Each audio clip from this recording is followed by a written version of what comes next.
James Morris. Now, I think it would be fair to say that immigration is a source of frustration for many of my constituents. Now, they're frustrated because despite any number of government initiatives over the past few years, they see the number of people entering the country continuing to be much higher than it was 20 years ago. Now, at a time when economic conditions are causing great difficulties for many families, they do not see why so many people are able to come from overseas to compete for the finite number of jobs that are available. And at a time when public services are having to bear their share of the savings needed to tackle the spiralling deficit created by the previous government, they do not see how this is helped by allowing large numbers of additional people to move into concentrated areas. Yet when they try to express their legitimate concerns, people are too often viewed as being racist. But it is not racist to talk about immigration. In most cases, the concerns are not based on race, but on a concern about numbers. Madam Deputy Speaker, many of my constituents who contact me about immigration policy are from ethnic minorities. They desperately want an immigration system in which the public as a whole can have confidence, because that is a prerequisite for effective and sustainable community cohesion. People in Halesowen and Rowley Regis want a legitimate debate about how many people should be coming into the country and about how a limited number of visas should be restricted. Now, we are fortunate in Halesowen and Rowley Regis to have a strong local community made up of people of different backgrounds and of different races and of different faiths working well together and alongside each other. But we have seen firsthand that when local people do not feel able to voice legitimate concerns over immigration policy, and when people do not believe that mainstream political parties are reflecting those concerns, then it creates a vacuum that those who seek to divide our society are all too eager to fill. Earlier this year, the Ahmadiyya Muslim community's bookstall in Cradley Heath was attacked by thugs from the English Defence League. I have met with the Ahmadiyya community and know how much good they do to promote cohesion across the area through their outreach programmes and their community work that do not distinguish between people of different faiths or different backgrounds. Their efforts to raise money for Russell's Hall Hospital and their work to sell poppies for the Royal British Legion benefits the whole community. The EDL's attack was based on ignorance and fear. Whilst we should never base our response on their agenda, it is important that we do look at some of the factors that allow extremist groups to gain support. The government's actions to limit the number of economic migrants coming into the country from outside of the European Union is an important start.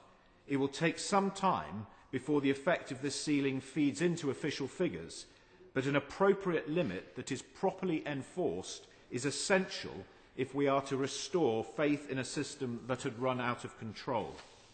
However, we must also recognise that any quota is an addition to the large number of people coming to work in Britain from within the European Union, as other members have pointed out.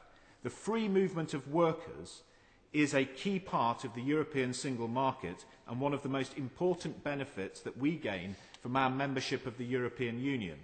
The ability of workers to move from one member state to another does not only benefit the workers concerned, but also many businesses who are able to transfer highly skilled workers between offices in different countries.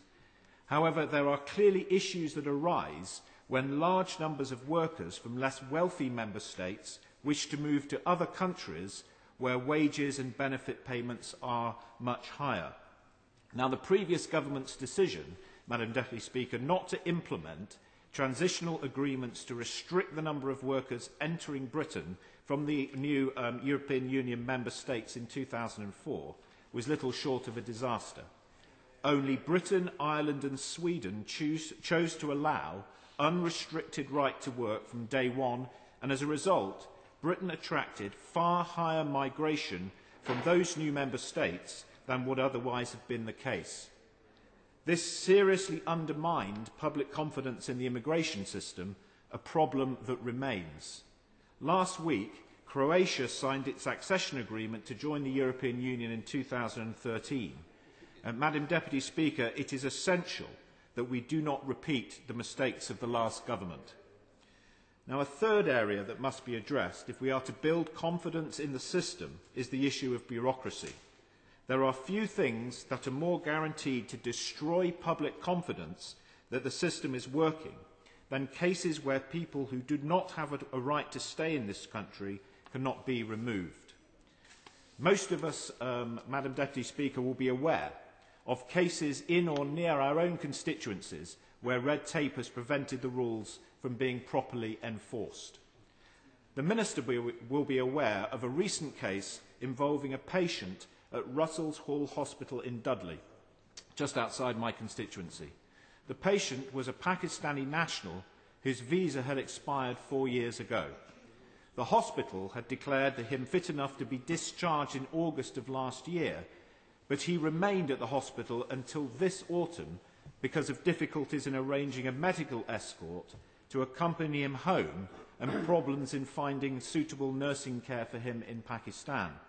The 14 months that he had spent at the hospital had cost the National Health Service around £100,000. Now, we must make it easier for people who have no right to remain in Britain to be removed quickly and effectively. Mr. Speaker, we must never forget the important contribution that migrants have made to our society, to our economy and to our culture over many centuries. We can take pride in our history of welcoming people from around the world and, on the whole, in Britain's record of creating strong and diverse communities. But the government is right to recognise that sustainable community cohesion within an integrated society can only be possible if the people have faith that the immigration system does not represent a floodgate. My constituents are looking at the government to build on the positive action that it has taken so far to deliver on our promise to make sure that immigration levels are brought back under control.